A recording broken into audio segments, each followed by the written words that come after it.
The views expressed on this program are not those of intellectualradio.com, its subsidiaries, or sponsors.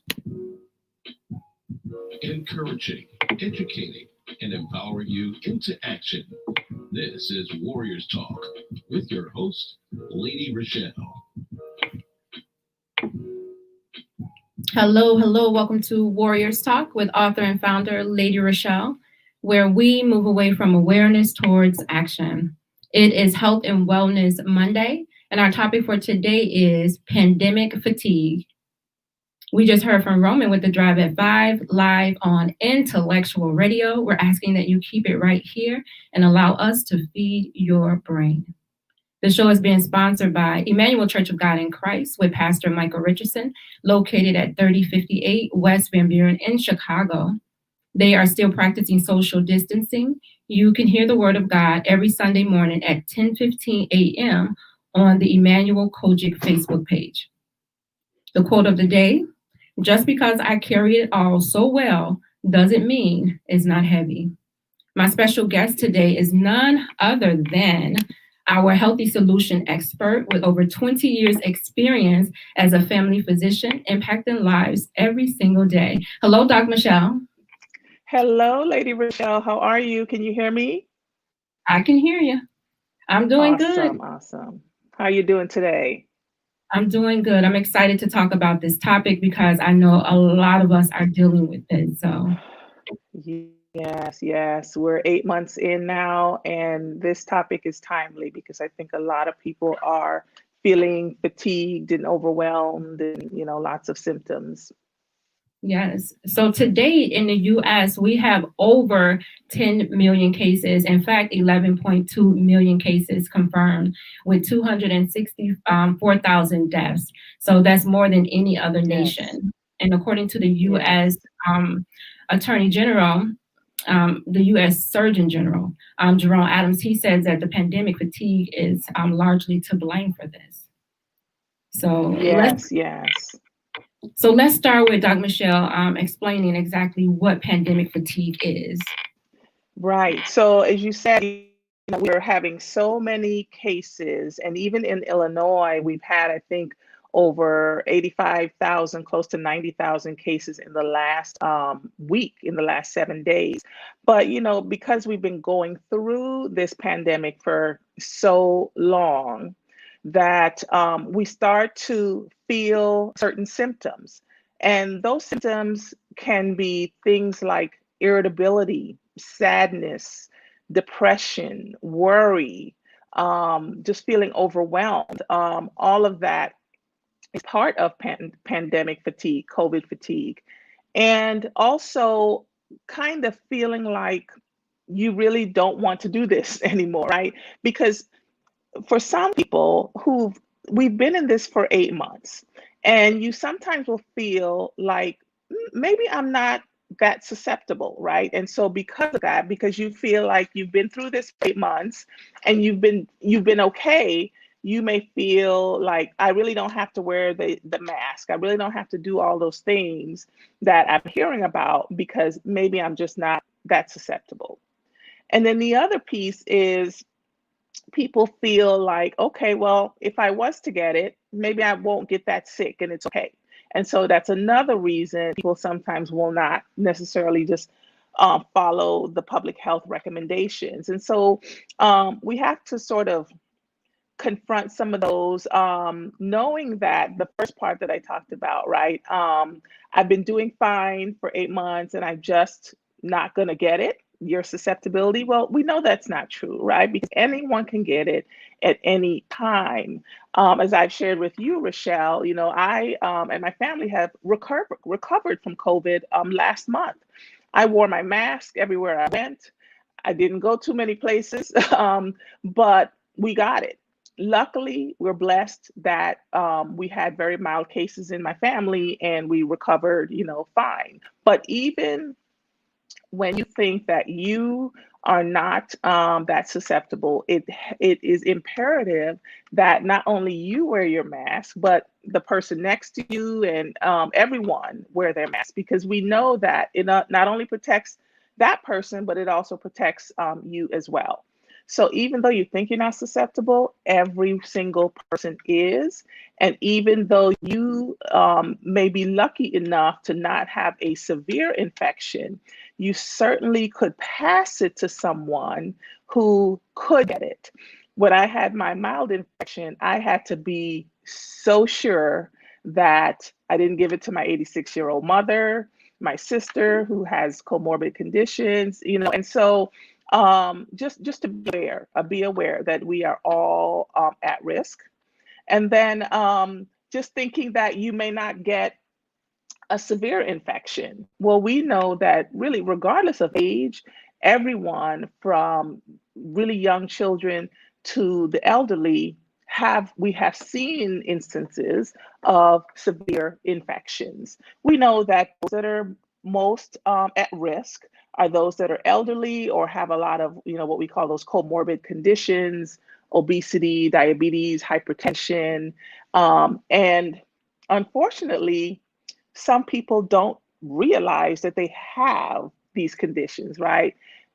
We know that high blood pressure is asymptomatic. You have no symptoms, or you may not have been to the doctor to know that you have a condition, right? So we can't assume that we're not going to get it, and we can't assume that if we get it, it will be a mild infection.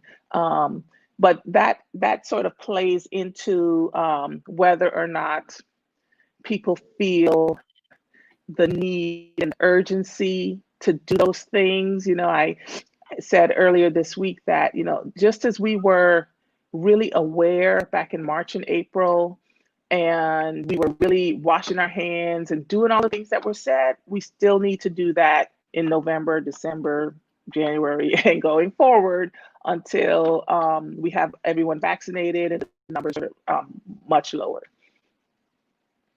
I think a lot of people probably got, we're lax because we are tired. We're tired of, okay, everywhere we go, we have to put on this mask.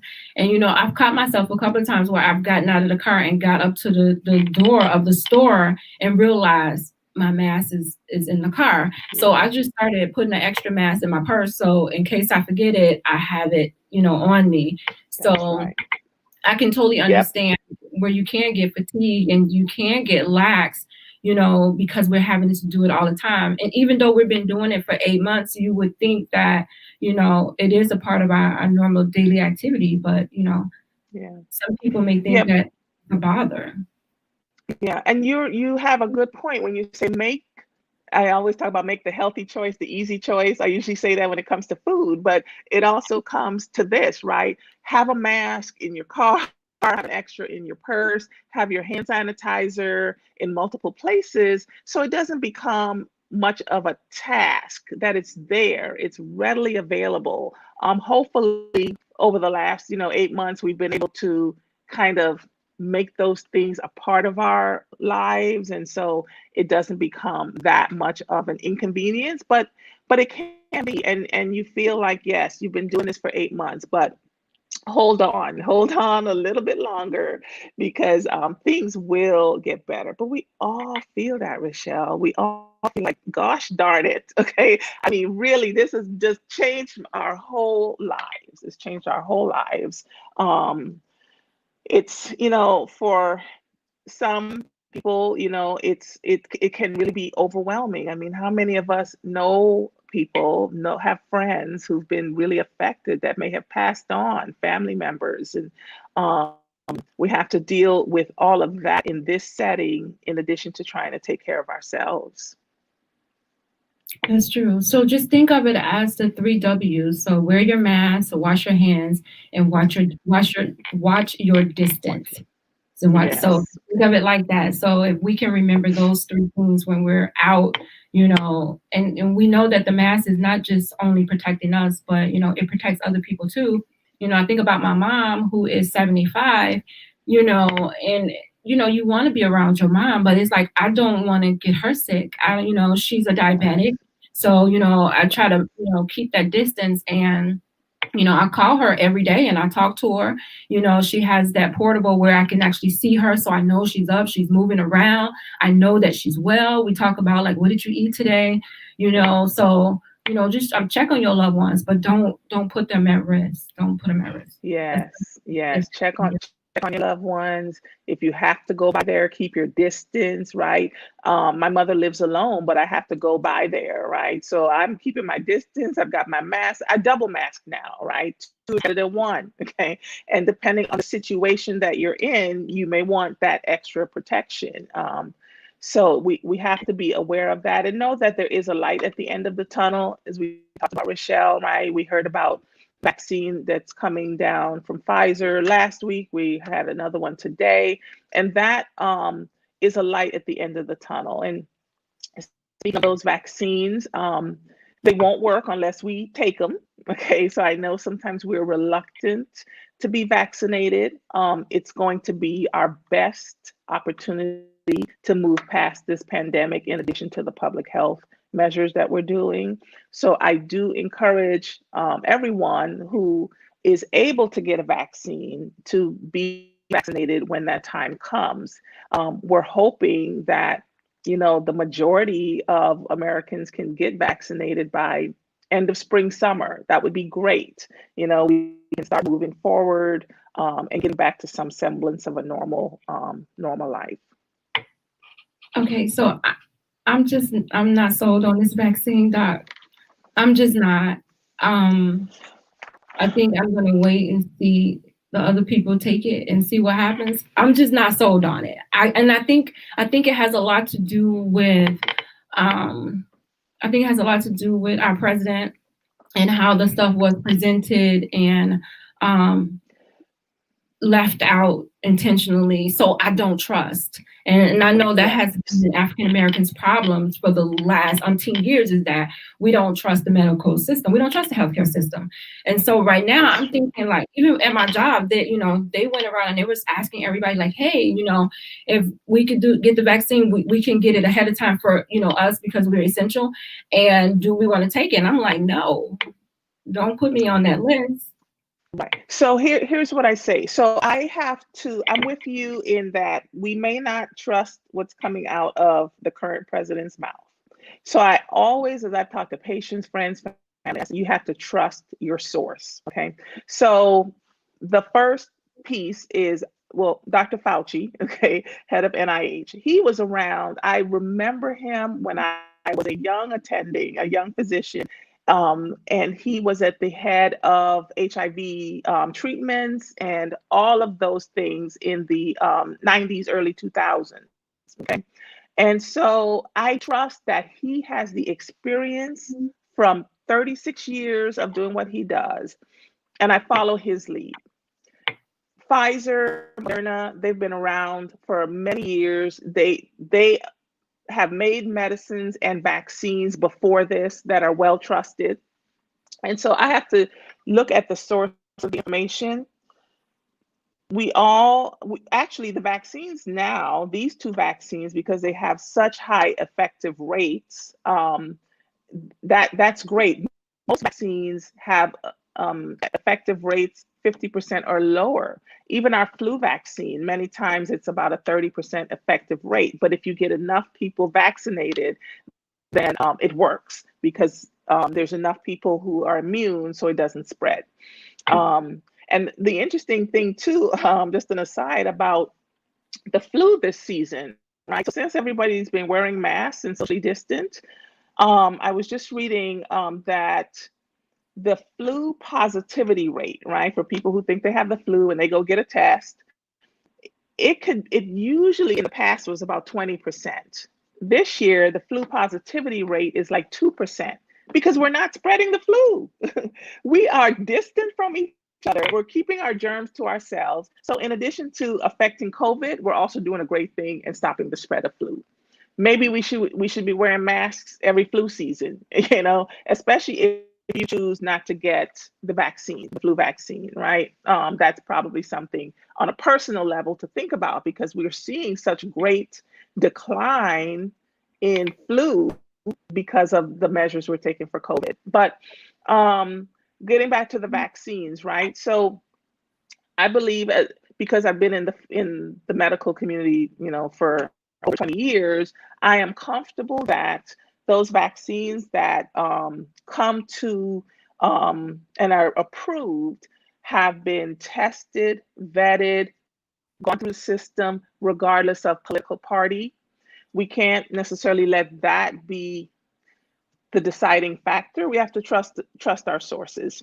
And I think if you're at high risk, if you're in those high risk categories, it's probably very beneficial for you to get the vaccine if you choose to do that. But we certainly know that the more people that get it, the more of an impact it will make in us getting past the pandemic, right?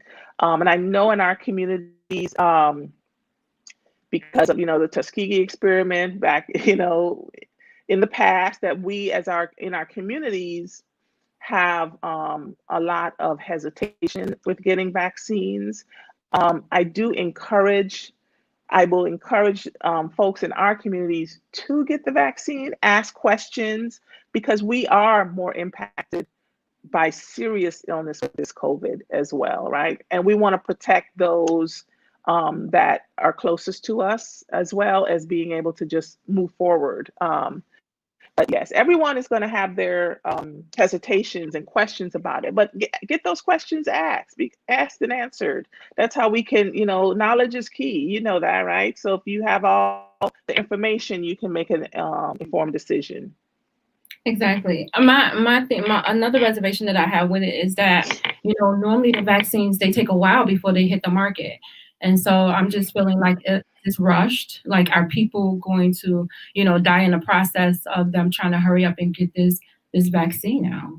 I mean, I don't really trust the other vaccines either, but they make it mandatory for the kids to take them because they have to go to school. Like, that's just my. Yes. Yeah. And this one they did it quickly because they knew that it had to be done. Like, it was all hands on deck, right? In other cases, there's not that much of a rush to get it done. But we knew, as we've talked about on previous shows, that the mortality rate of COVID was anywhere from 3 to 4%. And the mortality rate of the flu is less than 1%. It's like 0.1%. So when we look at that, and you look at that across the world, they knew, as we said before, they knew when they saw what was going on in Europe, that the mortality rate was bad. When they saw what was happening in China, they knew the mortality rate was bad. And that's why even, in the beginning, the right sources were telling us to be careful. And that's why they rushed it, right?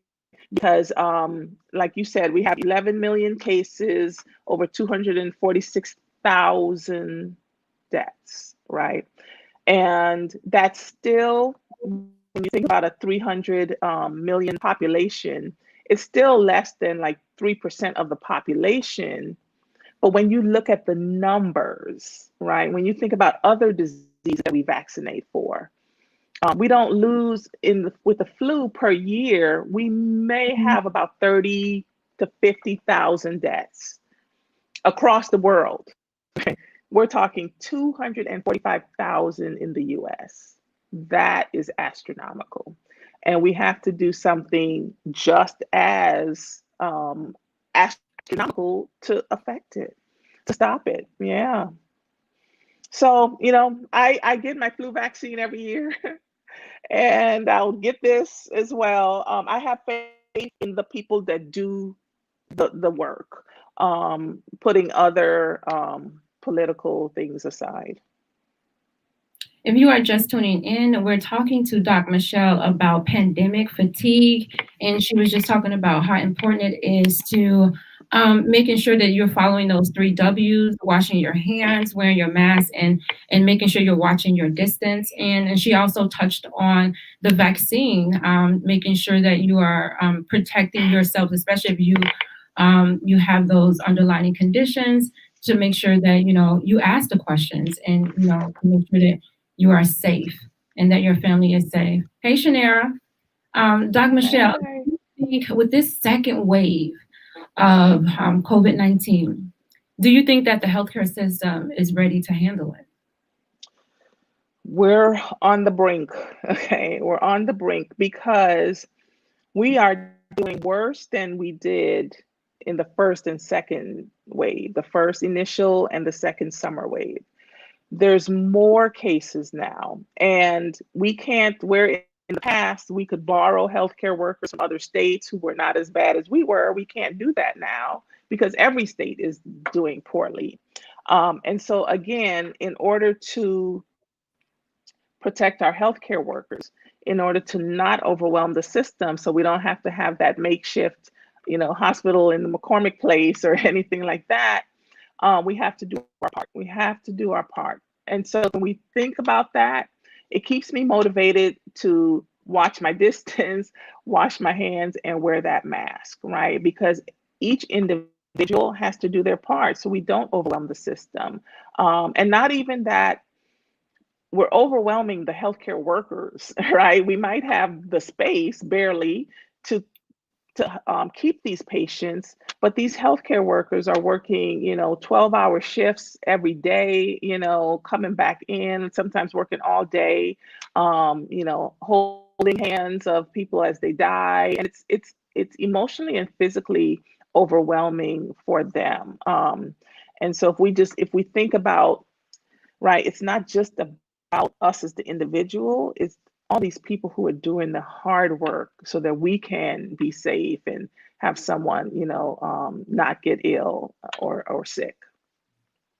How important is it for us to shut down for a period of time in order to reboot for just the sake of our mental health? Yes.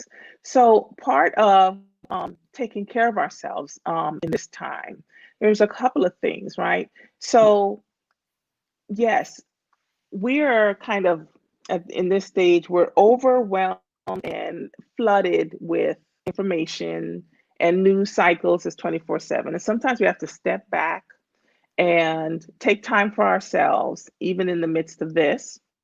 I was talking to a friend, I said, we're not going to doom scroll, right? You scroll down your Facebook page and your Twitter, and you're just looking at it's just doom and gloom, right?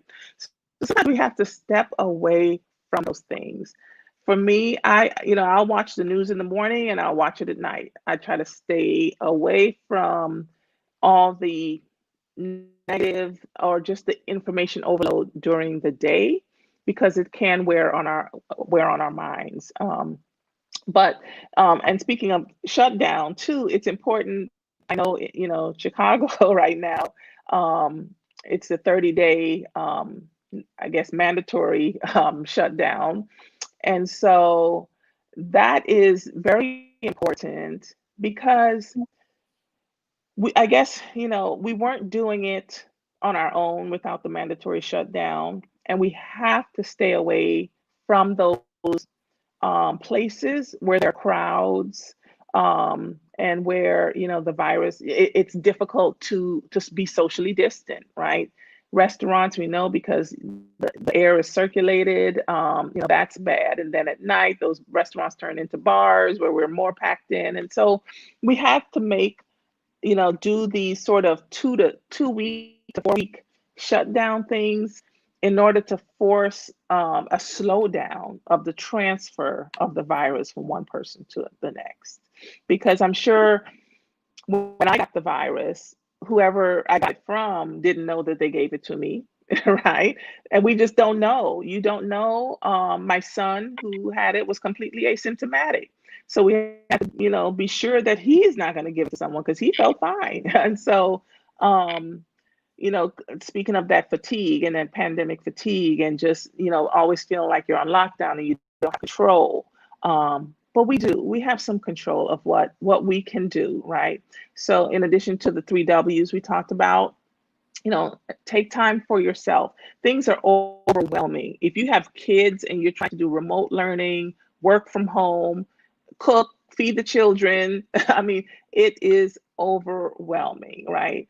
And it's okay to feel that way, but don't stifle those feelings. Talk about it because guess what? Everyone is going through the same thing. It's overwhelming. It can be depressing and irritating, and all those things are okay to feel.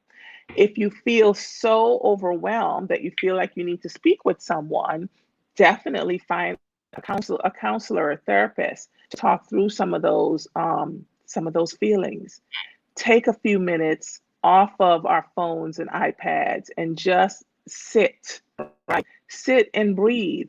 That's meditation. I can't tell you how many studies show that it works. If you do a minute, 2 minutes, 3 minutes, whatever you can do to just, if it's going in the bathroom by yourself because that's where the kids are, or whatever that is, you have to do and make it a priority for ourselves to find within what you have what used to bring you joy, what relaxes you, and make time for it. If it's a minute of sitting still and breathing and taking everything off, taking off every device in your house for a few minutes. If it's exercising, for me, that's what it is. I have to work out in some way a good 3 times a week. It's my stress reliever. I make sure that I do it right here in my house. I'll do it. But you have to figure out what that was. If it's, I want to read a chapter of this book because it relaxes me, you're worth it to do it. And so that helps you to get through those moments. The other thing for a lot of us who work from home, and you're sitting in front of TV and computer all day long, at least about every 20 minutes, you should get up, walk around for 2 minutes or so, stretch your legs. If you can stand instead of sitting, your circulation is better when you're standing as opposed to just sitting at your desk all the time. Little things can help us get through this. So while you're talking about taking time for yourself, checking in with yourself to see how you're doing, I just wanted to go through a couple of examples of some things that you can do. And you already mentioned one of the things is to breathe and to meditate. I think some people don't know how important breathing actually helps us. You're breathing with anxiety, your whole physical and your mental being, just being able to sit down and take those deep breaths, it would actually help to calm you. I do it with my girls, I just have them to take time out and sit and just breathe. We listen to some really nice soft music and we just sit there. And for a couple of minutes, we just breathe. And you would just be amazed on how it makes them feel. And then going back into their work, they have a better attitude when they approach the work, when they just have that moment that they have taken for themselves. So breathing is important. And that's a good point too, ReShell, because kids may not be able to express how they feel, but we know that they're having that too. So just, involve them in that, if it's exercise, if it's a daily stretch, get them involved with it too. So we do the meditation and then we do some exercising just to, get them moving because they don't have that PE to where they're out and they're up and they're active.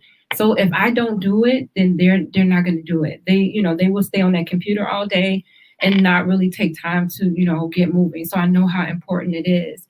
And so that was actually the first tip to fighting or handling the pandemic fatigue, which is just to make sure that you're breathing. The next one is to reflect and accept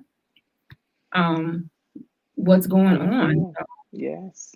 It's so much going on. And sometimes you're scared to really reflect on it because, like you said, there have been so many deaths, so much sickness, and, it's like it's kind of hard to move on. So the important thing is to get help, even if you have to start your own COVID group of people to where y'all come together, to encourage each other, meet on Zoom, do it weekly, just to, make sure that you're checking in with each other.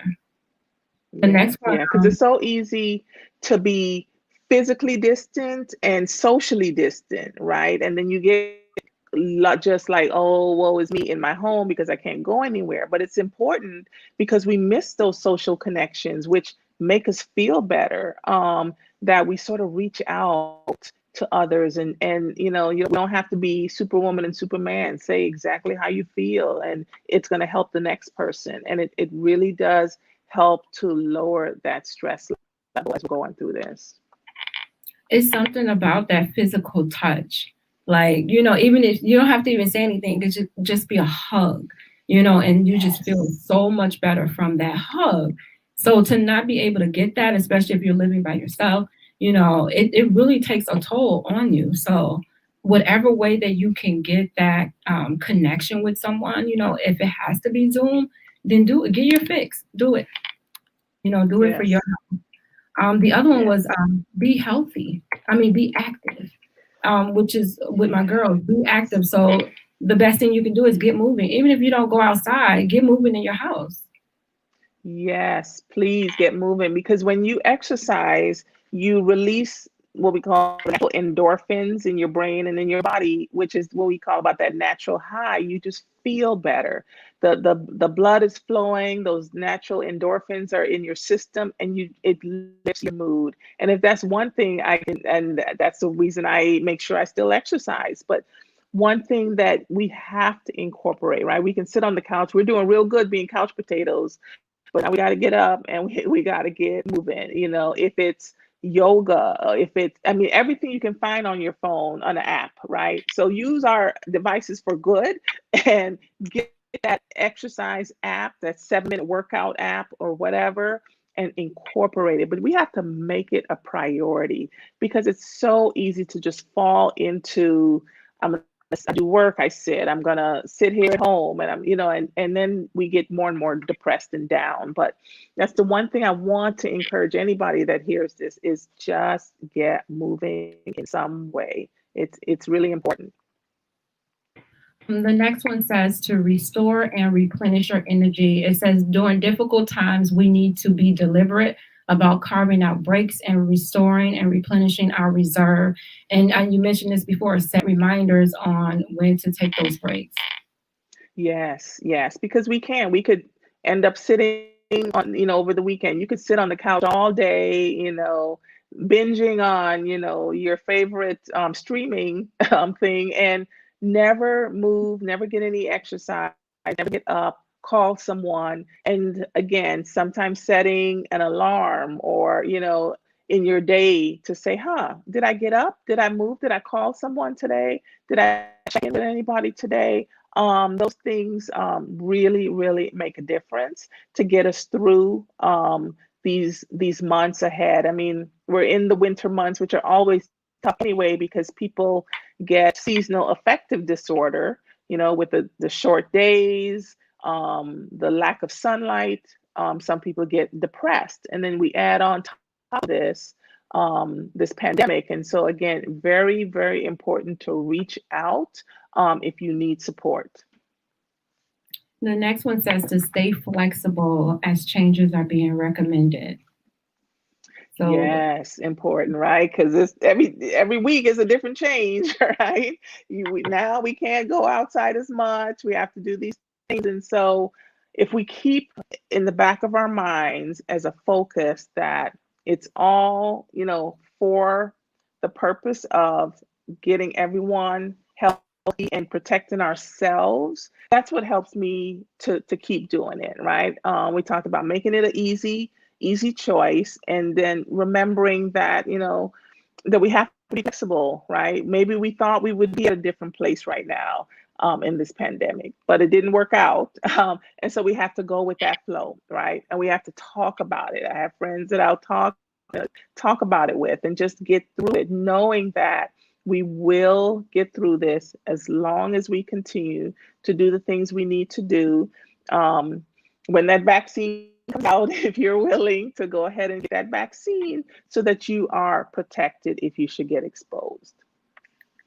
And then the next one says to practice precautions until they become second nature. Yes. We have to make all these things that have been such a change to our everyday existence. We have to try to make it just routine. Just make it a routine so it's not so overwhelming, right? Keep a mask in the places that you need to have it. Keep your hand sanitizer there. I always want to hug somebody, but I can't. So that's the thing that's still hard for me. But We have to be flexible. We have to make the choices easy for us. Keep our support systems around and available, even though we can't be as much physically together. It doesn't mean that we can be socially supportive to each other, and knowing that we will get through it. But make yourself a priority, Yes. and your children, right? Because you were saying that even with children, it's very difficult for them to cope, right? They can't see their friends. They're home in front of a screen all day, and they may not be able um, to express it to their parent, depending on the age. So you may want to, as we said, limit their exposure depending on the age, limit their exposure to the news and all the bad things. Um, Reassure them that they will be fine and they're safe. Do those things we talked about. Wear your mask, wash your hands, watch your distance, and they will be safe, because that's part of what they're feeling too, right? It's overwhelming. It's sort of a loss of your normal things, your control. But if we can reassure them, if we can keep some normality to their lives, right? Depending on the age, it might be, movie night with the family. It might be board games. It might be whatever you can do to sort of take their minds off of it. And I know in the beginning of the pandemic, we were all sort of excited about, oh, I'm going to bond with my family and I'm going to cook more. And I'm going to do all these things, which we have done. But now we're sort of like, okay, we're feeling a little bit overwhelmed with that. But again, if we keep everything in context, if we stay connected with each other, we can get through this fatigue and this difficult time that we're in. Yes, because a lot of us are feeling like we're operating on fumes right now, you know, because we're thinking that this was going to be over by now. Like, we're going to be able to get back to normal, whatever that new normal is.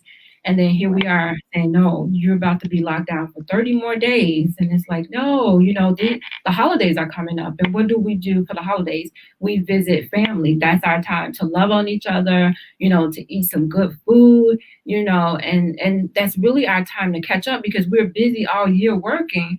And then Right. when the holidays comes, that's our time to, to be with our people and to recharge ourselves. But we have to have some new Yeah. traditions this year. Yes, this year we're going to do things differently. And I also think about those people who don't have a family at all, right? Live by themselves or homeless and those type of things, and how, difficult it is for them. But yes, this holiday season will be much different. Um, as I was telling my husband, I said 2021 is going to be a great year. For as bad as 2020 was, 2021 is going to be great. And that keeps me motivated too, right? Because we're going through such a tough time. We're going through such a tough time right now that we have to stay focused on the end, the long-term goal, right? The short-term goal might have been to get together with your family. But if we can keep you safe and healthy, and we get through this, then next year, next summer, next Thanksgiving and Christmas will be in a much different place. And that really makes me very optimistic and makes me think, well, I'm just going to sit here in my home, okay, until they tell me I'm safe to do other things. I'm going to follow the recommendations of the experts, because I know that at the end of this, that we'll get through it. We'll get through it. It's there's nothing like this, the 100-year pandemic that we're living through right now. And that's why I tell anybody, feel how you feel. It's okay. It's okay, because we've never experienced anything like this before. And so whatever you feel is normal. We don't want you to suffer in silence by yourself. Reach out to a friend, reach out to your provider, get help. If you need medications to lift your mood, there's medications, but whatever it is that you need to get you through this moment, there are people who, have been out of work. They're having issues, with finances and food and all these things that they may just be trying to struggle with on their own, reach out to your friends, your family, your church, whoever you need if you need help. People are really pitching in to help each other. And we have to be there for one another right now. Yes, if you are just tuning in, this is Warriors Talk, and we're live on Intellectual Radio. We're talking to Doc Michelle about pandemic fatigue, and I know that all of us are dealing with some version of it ourselves. And Doc Michelle is talking about some of the things that we can do so that we won't feel so alone, because we're not we're not in this alone. We all are suffering together. And she said, don't suffer in silence. So make sure you're staying connected with your family and with other people that that may live by themselves and don't have anybody. So the things that we're going through and that we're feeling is normal because we've never been through something like this before. And you know what? We will be able to tell our great grandkids about that time we were in the pandemic, and we had to stay in the house and we had to wear masks and all the crazy things that's associated with this COVID-19. One of the questions that I had for you, Dr. Michelle, is: do you think that we can really rise above this COVID-19? Because I know that it doesn't seem like it's going anywhere. Yeah. So COVID-19. I wouldn't say that it will be eradicated from the earth, right? But again, and that's me thinking now, right? There have definitely been diseases that we've been able to eradicate through vaccination programs, like smallpox, right? We don't see that anymore. But in the kind of medium to long term, I think that with public health measures and with the vaccine, what we'll see is a great decrease in the number of cases, such that we don't have, fires all over the country, but maybe we get to a point where maybe you see a handful of cases, maybe you have 100 cases, maybe you have 50 cases, but you can jump on those. We have better treatments, right? So we've learned so much already in the 8 months, right? In the beginning, this was new to humans. We didn't really have the experience to know what medications would work, what works better. And so now we do have some treatments, right? We have antibody treatments that are IV. We have remdesivir. We have different medications that help us do a better job with treating it. So even as people get it, we've seen that the mortality rate has improved even over 8 months because we have better treatments. We know what to do a little bit better now. But to say that there will be no cases at all of COVID in the near to mid future, right? A year, 2 years, 3 years. I wouldn't say necessarily no cases, but we may be at such a great place if we're vaccinated and those numbers come down that you might see a pop-up spark here or there. You jump on it, you treat it, and so we don't get this overwhelming infection pandemic because we have better treatments. And if enough people get vaccinated, right? Even if the virus is in the system, in the air, the virus can't find a host to infect because we're all vaccinated, right? It might be there and then eventually it dies off, right? So because the virus can't live without the human host. And so if we eliminate that piece through the vaccinations, then the virus eventually, goes away. And that's the role of vaccinations. There are studies, this one did come along quickly, but that doesn't mean that safety was compromised. It means that they saw such a need that it really was all hands on deck, working 24 hours a day, these companies, to figure it out. That's what they do, right? That's what they do. They figure out vaccinations.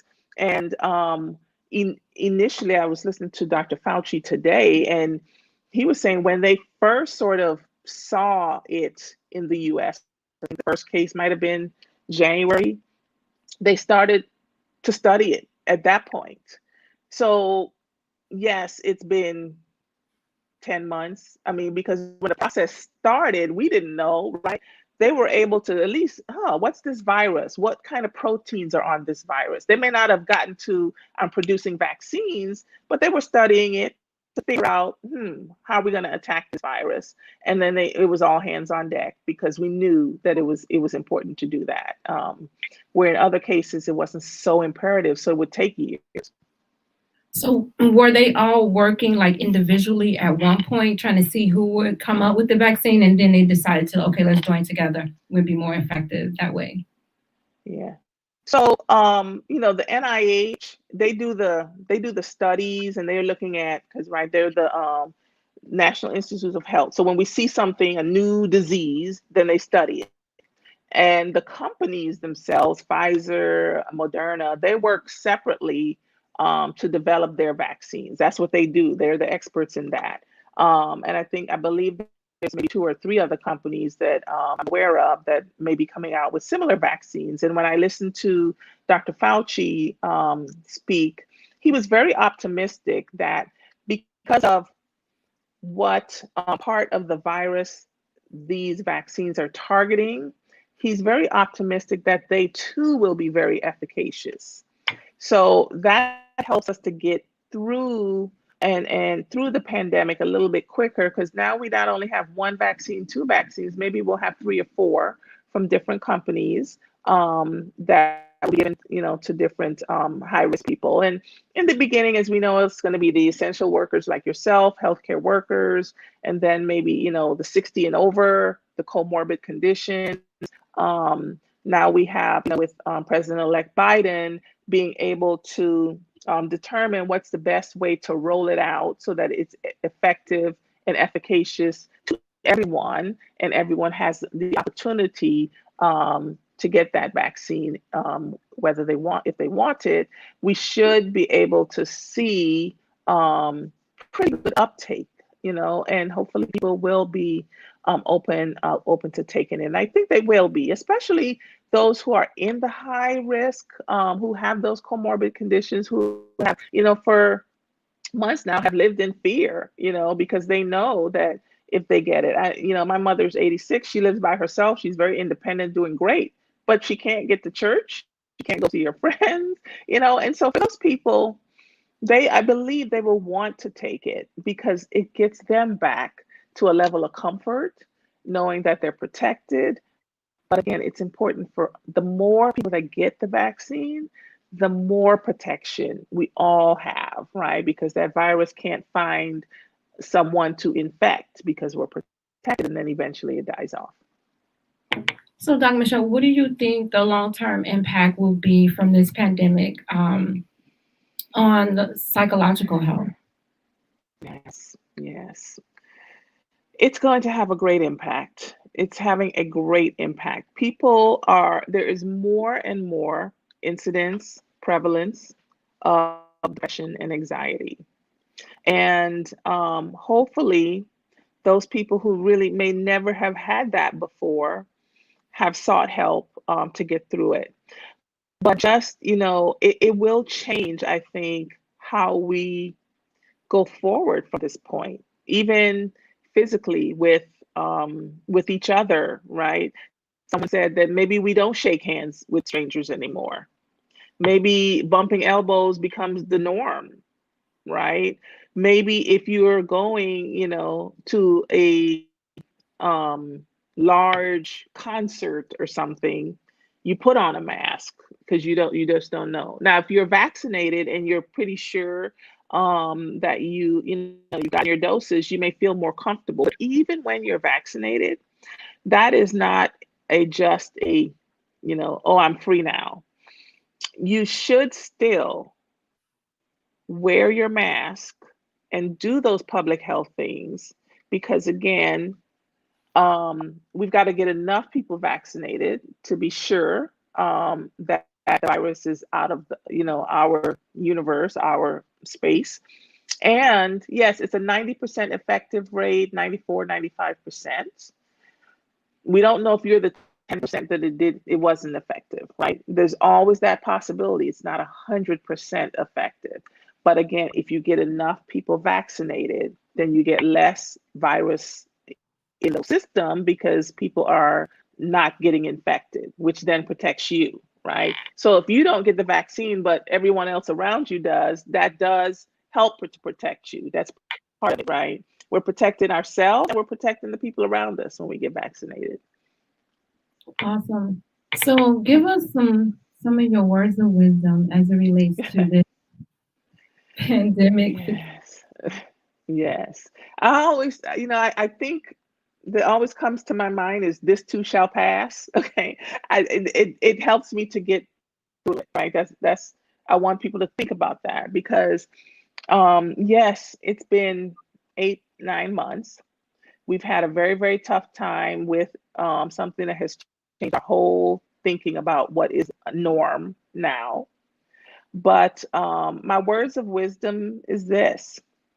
If we want to get back to some type of normal life where we can hug our friends and our parents and go out to eat at the restaurant and maybe one day go to a musical event or anything like that, we have to do the measures that we're hearing about. And that means everyone has to do it, right? We've heard about if 90% of people wore masks, how many deaths could we have saved, right? We hear that, we've heard it for months and months, and then there's still folks that don't wear masks. But I implore everyone in the sound of my voice and beyond to wear a mask, watch your distance, and wash your hands, because this too shall pass if we do those things. Take care of yourselves as we go through this sort of dark period with short days, dark times. We can't see our family and friends over the holidays, but stay optimistic. Stay optimistic that you will be able to see your friends, hug your mom, and get together. And that 2021, as I told you, will be better than 2020. And that helps me because we have to know that. We have to think, right? Positive, the power of positive thinking. It will get better. It will get better. Lean on each other, support each other. If you need someone to talk to, call someone. Who is that person in your life? If you don't have that person, reach out to a healthcare provider to refer you to a counselor or therapist or your insurance to do that. But we don't want you to suffer in silence. Awesome. Thank you so much, Dr. Michelle, for those words of wisdom and just for, sharing your expertise on the show. I appreciate you every single month that you come on and, you get us right. So I appreciate it. We have no excuse for living a healthy life and making healthier lifestyle choices when we have Dr. Michelle on the show every single month, lending us her expertise. So thank you. I appreciate it. You are so welcome. And I will be back and we'll keep talking about being healthy, making the easy choice, the healthy choice, the easy choice, and, getting through this together. Awesome. Thank you so much. I'll leave you guys with these words of wisdom. Accept what is, let go of what was, and have faith in what will be. Join me next Monday right here on Intellectual Radio at 6 p.m. As always, this is author and founder Lady ReShell of Warriors Talk, where we are changing lives, one warrior at a time. Thank you for listening to this week's edition of Warriors Talk with Lady ReShell. To find out more about Warriors Talk, follow at Warriors Talk, the number 1, on all social media outlets, and Warriors Talk with Lady ReShell on YouTube. Please join us next week and every Monday evening at 6 p.m. Central Standard Time on intellectualradio.com for Warriors Talk with Lady ReShell, where we encourage, educate, and empower you into action.